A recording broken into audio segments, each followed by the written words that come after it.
today. Is Francis Ngannou the best heavyweight in MMA today?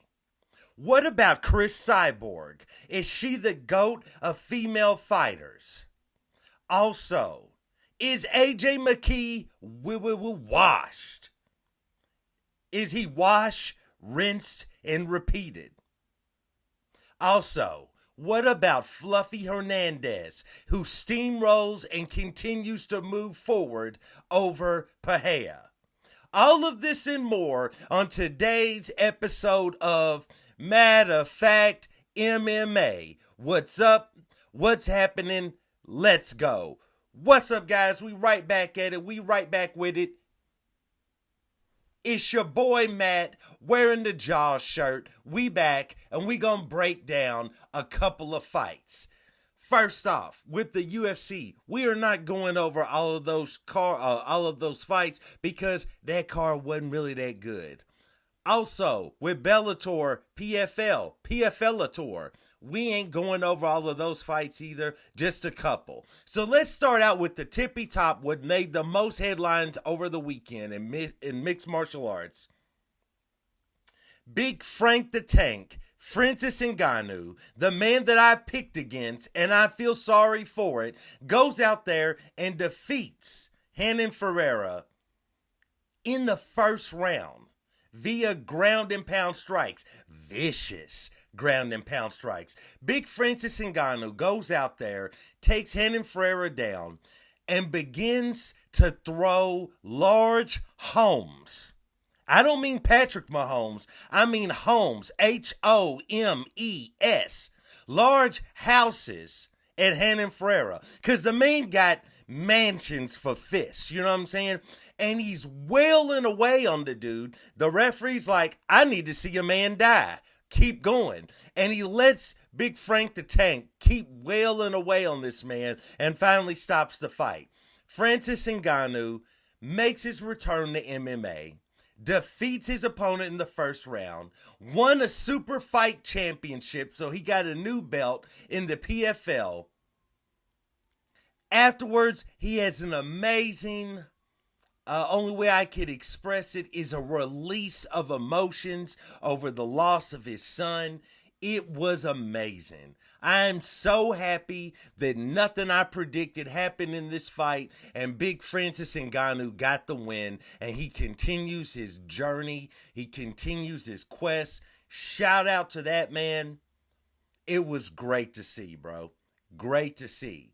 Now, a question, it's definitely going to be posed by his biggest fanboy, Ariel Helwani, if he is the best heavyweight walking the earth right now in mixed martial arts. And honestly, it is hard to say. Very, very hard to say. We haven't seen Jon Jones compete in like 2 years. Pretty much. You know what I'm saying? We ain't seen Jon compete in 2 years, so who knows where Jon is at. He had a great showing at heavyweight when he first showed up. He was great at light heavyweight, but we don't know where he stands. So while we don't know where that stands, it's hard to quantify that. What about Tom Aspinall, though? That's the real question. Between Francis and Tom Aspinall, who is the best heavyweight going right now? You know what I'm saying? Who is the better heavyweight champion? And you also got to double back around to Jon Jones. Jon, would you step in the octagon and fight? Like, shout out to Francis Ngannou. This man has experienced one of the greatest tragedies in life with a family member that just passed. And he still nutted up and went out there and fought. You know what I'm saying? Jon, get yourself back in the cage, man. What are you doing, bro? Anyway, out of those three men, we know what Dana White thinks. You lock Francis Ngannou in a room. You lock Tom Aspinall in a room. You lock Jon Jones in a room. I know who's coming out of that room. Okay, but still, bro, amazing. Amazing. And I saw a funny post on Instagram that is so sad in a way. We now have three of the best heavyweight fighters that has ever been heavyweight fighting in mixed martial arts being Francis, Tom Aspinall, and John Jones, and we may never see a combination of these three men fight. Anyway, shout out to Francis Ngannou who gets the win. Let's move over to Chris Cyborg. Chris Cyborg goes out there and defeats Larissa Pacheco via decision. Man, Cyborg got it done, man. Another one that I picked wrong. I thought because she's so disenchanted with the PFL, it was going to slow her up. What I didn't know is Chris Cyborg is a professional. You know what I'm talking about? After this many years of putting it in, what was I thinking? I should have known better. Because Chris Cyborg is a professional. She goes out there and she works Larissa Pacheco. You know, Larissa Pacheco had moments. You know, she landed some shots, but Cyborg went out there and does her thing. She moves forward. She is now the PFL champion, added another belt to her, her trophy case of numerous trophies. So, I don't know where Chris Cyborg goes from here because, I don't think there's hardly anybody else left in the PFL that can fight her, but nevertheless, man, she moves forward. Shout out to her. She gets the job done. What about Paul Hughes goes out there and waxes AJ McKee? He wins via decision, but it was a clear-cut decision. AJ McKee ended up, another one that I picked wrong, ended up being what I thought Cyborg was. The homie is disenchanted. He ain't happy with the PFL. He wasn't happy with the end of Bellator. Then you go out there and you take a loss to Paul Hughes. I don't want to hear nothing else about you coming to the UFC and you going to be Alexander Volkanovski. That you going to be Volko. Hirsch your mouth, okay? That's old school. Hirsch your mouth, AJ McKee. Nevertheless, shout out to Paul Hughes. I was not familiar with his game completely. And he went out there. He did his thing. He deserves all the praises. He gets AJ McKee up out of there. Now, as I check my Nizotes, let's move over to the dumpster fire that was UFC Vegas 99.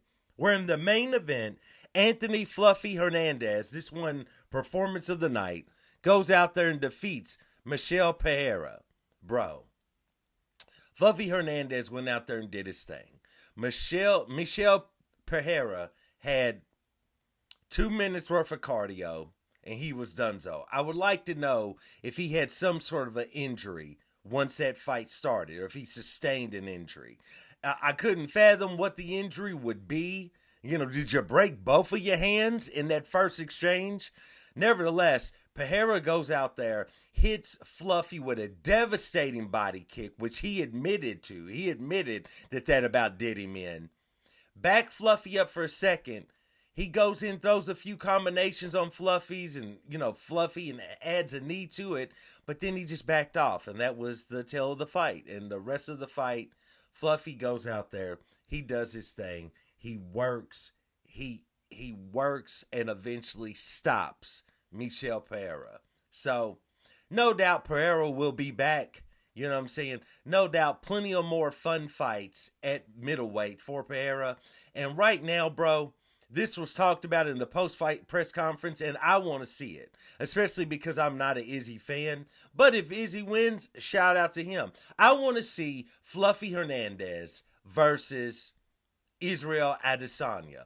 Fluffy's on a win streak. He's doing his thing. You know what I'm saying? I would love to see him and Dricus du Plessis, you know what I'm saying, for the middleweight championship of the world just because of the contrast in styles. But I know that Steel Knox is about to be, or maybe already is set, but he's about to be set to step in there with Sean Strickland for their rematch. But either way, I would love to see Fluffy fight for the championship, but I'm sure he's going to have to win one more major fight. So in the meantime, lock him in the cage. Lock him in the cage. Lock him in the cage with Israel Adesanya, and let's go ahead and send that man back to New Zealand. You know what I'm talking about? Anyway, shout out to Fluffy Hernandez, and also, I'm not saying I would pick Fluffy against Izzy.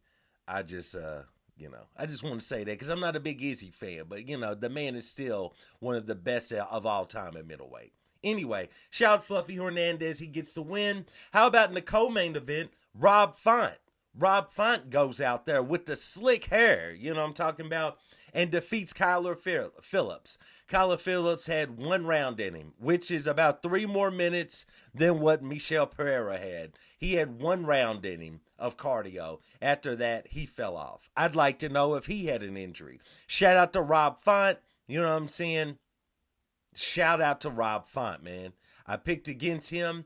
You know, I lost a lot of these fights, I will say. My picks were horrible on this go around.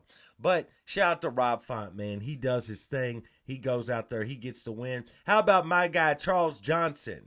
Charles Johnson goes out there. He gets a major win. He goes out there. He gets a major push against Sumadariev. Bro, Charles Johnson looked great. The second round, he definitely dominated. I gave him the edge in the first round, so I feel like he won the fight two rounds to 1. I saw some people saying that they believe it could have went the opposite way. Nevertheless, as I spoke about in my last video, we in the Charles Johnson era. You know what I'm talking about? Get this man a 5-round main event. Only other fight I'm going to go over on this card is Jake Hadley goes out there and gets defeated by a short notice replacement, Cameron Smotherman. This was a great moment.